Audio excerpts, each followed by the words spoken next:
এ বাণী সকলের নয় শুধু মুমিনের, যারাই চলবে মেনে ফল পাবে কোরআনের। গড়ে বলো কিংবা রাষ্ট্রে বলো, গড়ে বলো কিংবা রাষ্ট্রে বলো, অশান্তি দূর করে শান্তি আনে সমাধান। সমাধান চাও যদি জীবনে মরণে, ফিরে যাও খুঁজে নাও চোখ রাখো কোরআনে।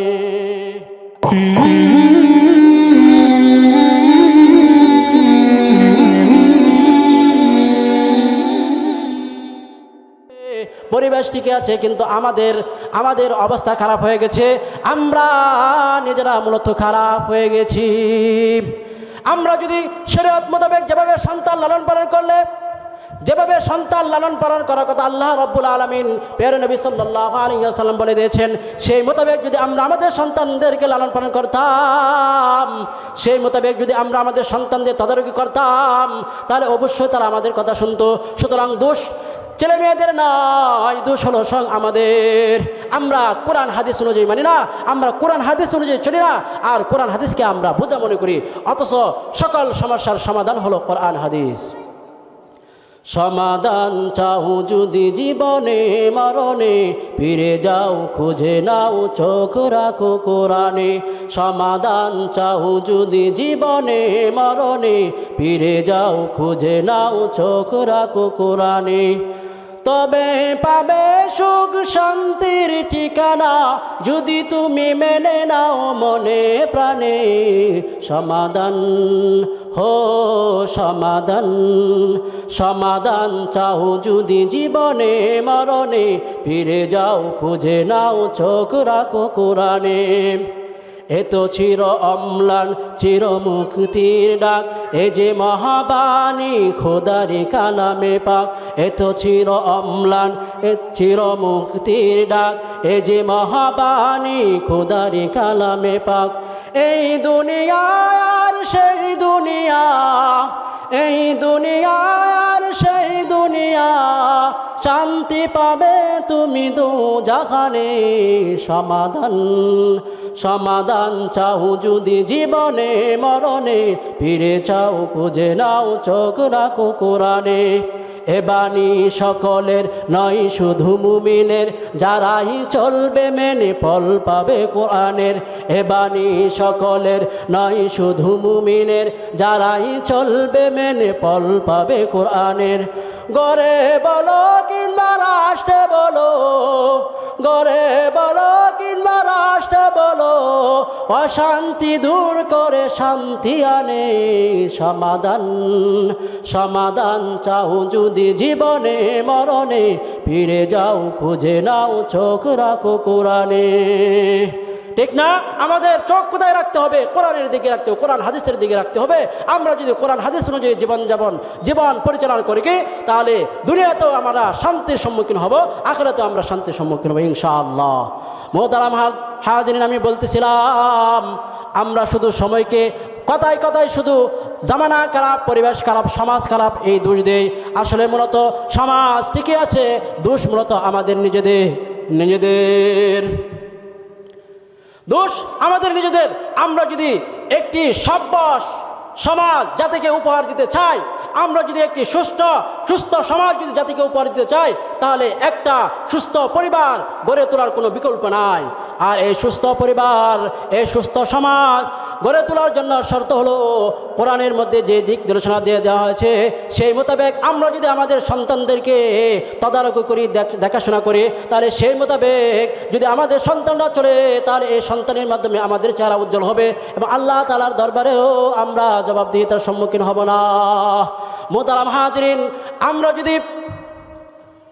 আমরা যদি আমাদের সন্তানকে দিনদার এবং নেককার সন্তান হিসেবে গ্রহণ করতে চাই, আমরা যদি আমাদের সন্তানদেরকে উন্নত চরিত্রের অধিকারী করতে চাই, তাহলে সন্তান জন্ম হওয়ার পর থেকে আমাদেরকে দায়িত্ব পালন করতে হবে ধারাবাহিকভাবে। আমরা যদি নেককার সন্তান চাই, আমার সন্তান যদি ভদ্র হওয়ার ইচ্ছা তামান্না থাকে, তাহলে আমাদের সন্তান ভূমিষ্ঠ হওয়ার পর থেকে দায়িত্ব পালন করতে হবে ধারাবাহিকভাবে। মোহতারাম হাজরিন, আমি আপনাদের সামনে মোটামুটি 11টা দায়িত্ব সম্পর্কে আলোচনা করার ইনশাআল্লাহ চেষ্টা করব। এক নম্বর দায়িত্ব হলো সন্তান ভূমিষ্ঠ হওয়ার সময় ডান কানে আযান এবং বাম কানে ইকামত দেওয়া। 2 নম্বর হলো সন্তান ভূমিষ্ঠ হওয়ার পরে 7 দিন পরে তার মাথা মুন্ডানো। সন্তান ভূমিষ্ঠ হওয়ার 7 দিন পরে তার একটা ভালো নাম রাখা, ভালো একটা নাম রাখা। তারপরে 7 দিনের মাথায় আকিকা করা। এরপরে তাকে হারাম খাবার থেকে বিরত রাখা, মিথ্যা কথা বলা থেকে তাকে বিরত রাখা, মিথ্যা প্রলোভন দেখানো থেকে তাকে বিরত রাখা, খাবারের আদব শিক্ষা দেওয়া, তার খতনা করা, মুসলমানি করানো এবং নামাজের তাকিদ দেওয়া। সর্বশেষ হলো তাকে নাজায়েজ খারাপ পরিবেশ থেকে তাকে বাঁচিয়ে রাখা। 1 নম্বর বলতেছিলাম, আমরা যদি নেককার সন্তান চাই তাহলে সর্বপ্রথম যে দায়িত্ব হলো সন্তান ভূমিষ্ঠ হওয়ার সাথে সাথে তাকে পাক সাফ করে তার ডান কানে আযান এবং বাম কানে ইকামত দিবে। চাই সন্তান ছেলে হোক মেয়ে হোক তাতে কোনো পার্থক্য নাই। কিন্তু আমাদের সমাজে একটা রেওয়াজ হয়ে গেছে, আমার সন্তান যদি ছেলে হয় তাহলে ঘরের বাইরে গিয়ে আমরা আযান দেই, আর যদি মেয়ে হয় তাহলে আমরা আযান দেই না। তো দেখা গেল অসময়ে যখন কোনো বাড়ি থেকে আযানের ধ্বনি ভেসে আসে তখন সবাই মনে করে যে ওই বাড়িতে ছেলে হয়েছে। কিন্তু মুহতারাম হাজিরিন, এরকম ধারণা করাটা ঠিক না, এরকম পরিবেশ প্রতিষ্ঠা করা ঠিক না। কারণ ছেলে হোক মেয়ে হোক, দিনের ব্যাপারে ছেলে মেয়ে সবাই সমান। তাই পৃথিবীতে আসার সাথে সাথে সর্বপ্রথম সন্তানের কানে আল্লাহ ও আল্লাহ রসুল সাল্লাল্লাহু আলাইহি ওয়াসাল্লামের বরত্বের কথা শোনাতে হবে, আল্লাহ রসুল সাল্লাল্লাহু আলাইহি ওয়াসাল্লামের রিসালাতের কথা শোনাতে হবে। যখন সন্তান সর্বপ্রথম এই দুনিয়ার বুকে পদার্পণ করবে তখন সে যে কথা শুনবে সেই কথাটি হলো আল্লাহু আকবার, আল্লাহু আকবার, আল্লাহ সবচেয়ে বড়, আল্লাহ সবচেয়ে বড়, আশহাদু আল্লা ইলাহা ইল্লাল্লাহ, আশহাদু আন্না মুহাম্মাদার রাসূলুল্লাহ। এই আযান ও ইকামত দেওয়ার মূল উদ্দেশ্য হলো সর্বপ্রথম তার অন্তরের মধ্যে তাওহীদের বীজ বপন করে দেওয়া। আরেকটা কথা জেনে রাখা দরকার, আমরা অনেকে প্রায় ভুল করে থাকি। এখন সিজারের জামানা এসে পড়ছে। আগের যুগে মা চাচিরা তাদের কোনো সিজার লাগতো না, কিন্তু করা যাবে কি আমরা সিজারের সম্মুখীন হয়ে গেছি। এই কথাটা আমাদের জেনে রাখা দরকার।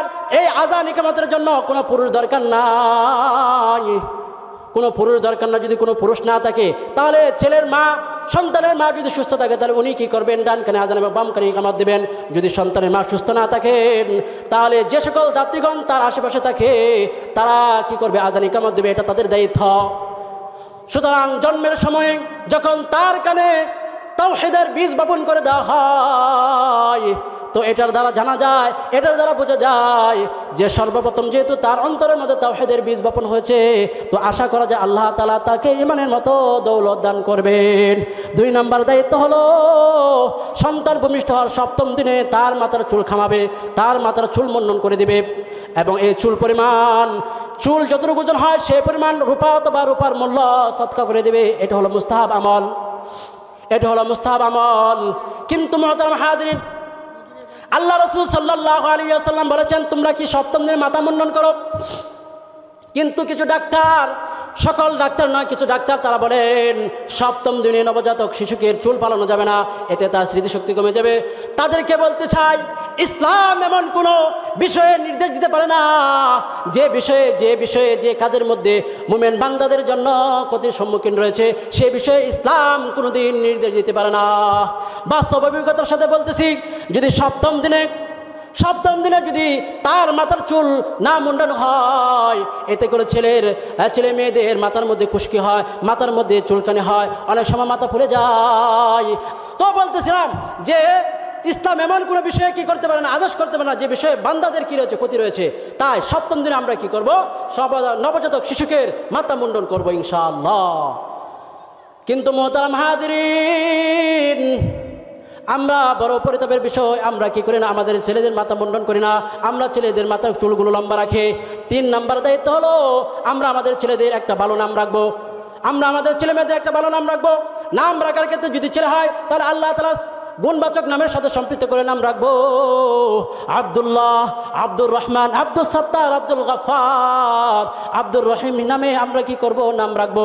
কোনো অবস্থাতেও আমরা রহমান, সত্তার, জব্বার বলে কাউকে সম্বোধন করব না, কারণ জব্বার কার নাম? আল্লাহর নাম।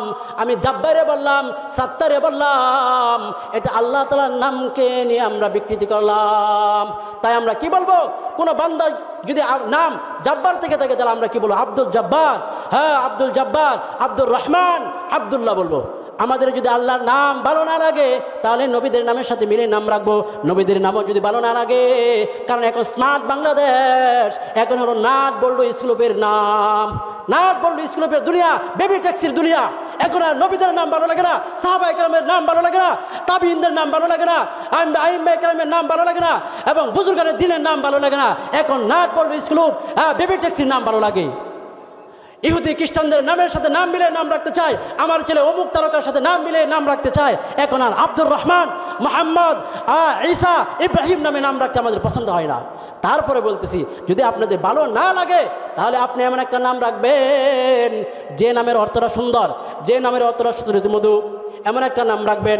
আর যদি মেয়ে হয় তাহলে মেয়েদের নামগুলো নবীদের স্ত্রীদের নামের সাথে মিলে রাখবেন।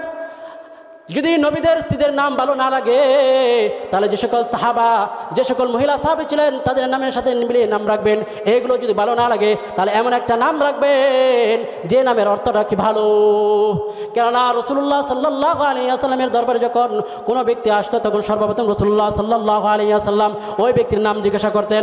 আর তার নামের মধ্যে যদি কোনো খারাপি থাকতো, কোনো অর্থের মধ্যে গরমিল থাকতো, তো রাসূলুল্লাহ সাল্লাল্লাহু আলাইহি ওয়াসাল্লাম সেই নামটাকে পরিবর্তন করে তা একটা ভালো নাম রেখে দিতেন এ সম্পর্কে। কেননা হাদিসের মধ্যে আসছে ব্যক্তির উপর তার নামের প্রভাব পড়ে।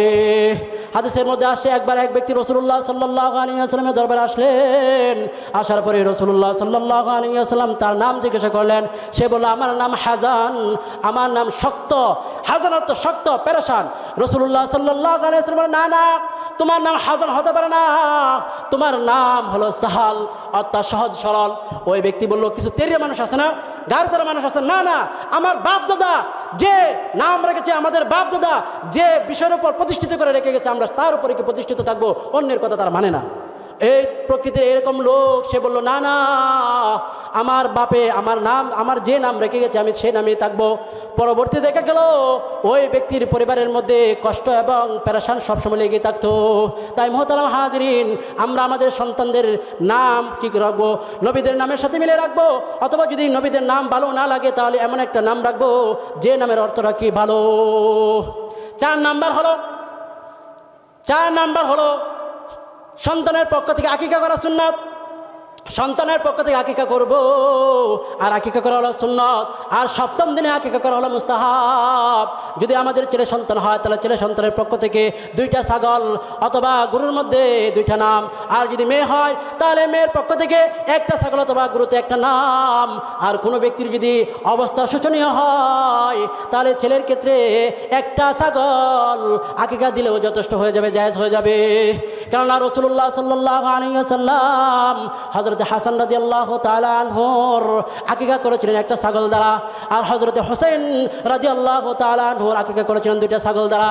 কারণ ওই সময় আল্লাহ রাসূল সাল্লাল্লাহু আলাইহি ওয়াসাল্লামের কিছু সচ্ছলতা ফিরে এসেছিল। তাই মুহতারাম হাজিরিন, আমরা কি করব? আমাদের সন্তানদের পক্ষ থেকে আকিকা করব, 7ম দিনে আকিকা করব।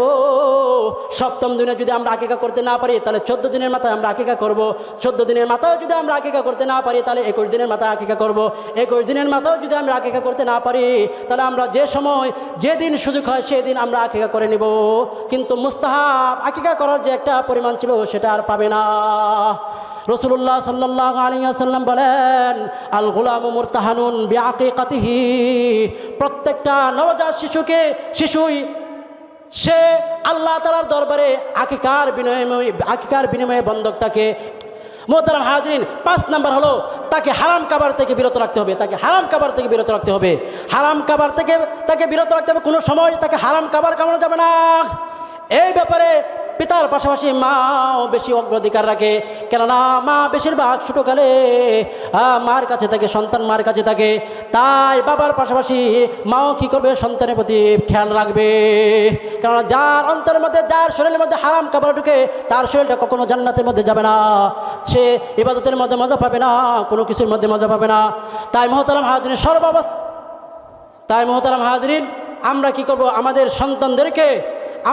সন্তানদেরকে নেককার সন্তান হিসেবে গড়ে তোলার জন্য এই দায়িত্বগুলোর প্রতি আমরা লক্ষ্য রাখবো। কেননা সময় চলে যেতে সময় কোনোদিন আসবে না। পদ্মা মেঘনা যমুনার তীরে কত ঢেউ চলে যায়, আসে না তো ফিরে। পদ্মা মেঘনা যমুনার তীরে কত ঢেউ চলে যায়, আসে না তো ফিরে। তেমনি আমিও হারিয়ে যাব, আসব না কবু ফিরে। পদ্মা মেঘনা যমুনার তীরে কত ঢেউ চলে যায়, আসে না তো ফিরে।